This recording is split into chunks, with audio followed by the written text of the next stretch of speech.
Tu rentres le soir, tu poses tes clés et t'as plus rien. T'as plus d'énergie, plus de patience, plus de présence. Tu réponds aux questions de tes gamins en mode pilote automatique. T'es là physiquement, mais t'es pas là.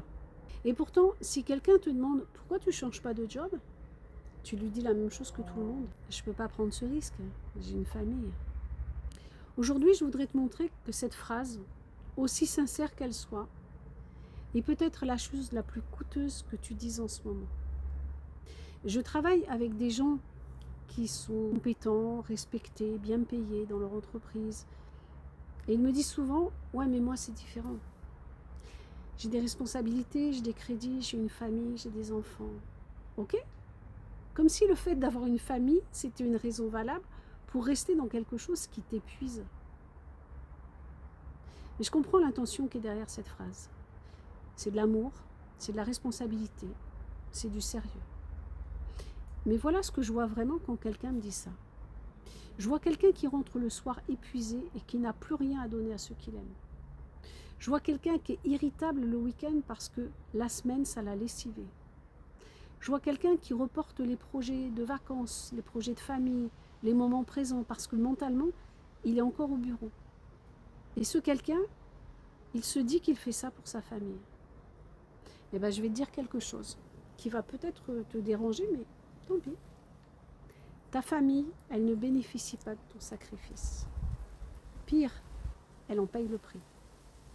Ce que tes enfants voient chaque soir, quand tu rentres, ils voient un parent fatigué, absent, qui fait semblant. Ce que ton conjoint ressent, c'est quelqu'un qui est là, mais qui n'est plus vraiment là. Et le pire, c'est ce que tu transmets à tes enfants sans le savoir. Tu leur apprends que le travail, c'est quelque chose qu'on subit. Tu leur apprends que les adultes responsables renoncent à ce qui les anime. Tu leur apprends que la sécurité, ça vaut plus que d'être aligné avec qui on est vraiment. Que la sécurité, ça vaut plus que le respect de ses propres valeurs.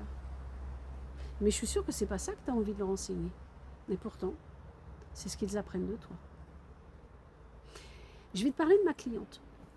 Léa, elle a 39 ans, elle est directrice d'une équipe de 15 personnes. Elle est bien dans son poste, du moins sur le papier. Et la raison pour laquelle elle vient me voir, elle me l'explique comme ça. Elle me dit, le soir quand je rentre, mes enfants me demandent comment s'est passée ma journée. Et là, je ne sais pas quoi répondre. Parce que si je dis la vérité, je vais me mettre à pleurer.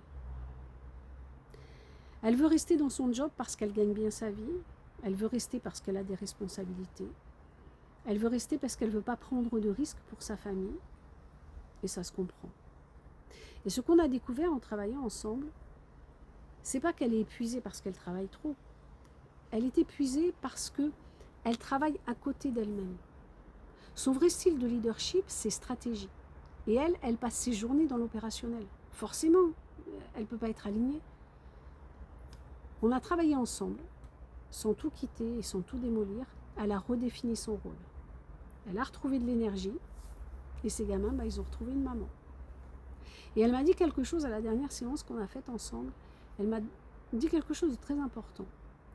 La chose la plus responsable que j'ai faite pour ma famille, c'est d'avoir arrêté de me sacrifier pour elle. Et j'ai trouvé que cette phrase était hyper puissante. Voilà ce qui se passe quand tu restes dans un travail qui t'épuise, tu ne protèges pas ta famille. Tu lui offres une version de toi appauvrie. Une version de toi-même appauvrie, vide, et pendant les jours et des années. Et il arrive à un moment donné où cette version appauvrie de toi-même, ça devient la seule version que les autres connaissent de toi. Le risque, c'est pas de changer. Le risque, c'est de continuer comme ça pendant 5 ans, 10 ans, 15 ans. Et de réaliser un jour que toutes les années où tes enfants ont grandi, tu les as loupés. Tu étais là sans être vraiment là. Et la vraie question, c'est pas est-ce que je peux me permettre de changer pour ma famille ? La vraie question, c'est est-ce que ma famille peut se permettre que je ne change pas ? Je ne te dis pas de tout quitter. Je ne te dis pas que le changement, ça se fait dans le confort. Je te dis juste ceci.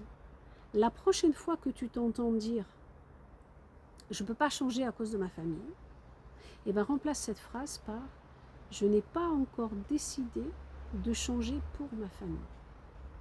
Et tu verras, ça fait toute la différence. Je n'ai pas encore décidé de changer pour ma famille. C'est ça, la vérité.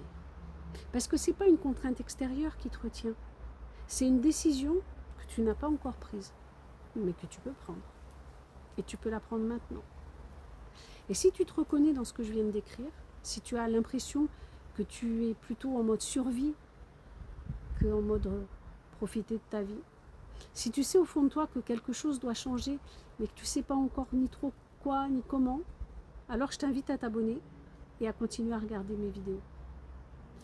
Et si tu connais quelqu'un qui a cette même question en ce moment, partage-lui la vidéo, ça pourra sûrement l'aider.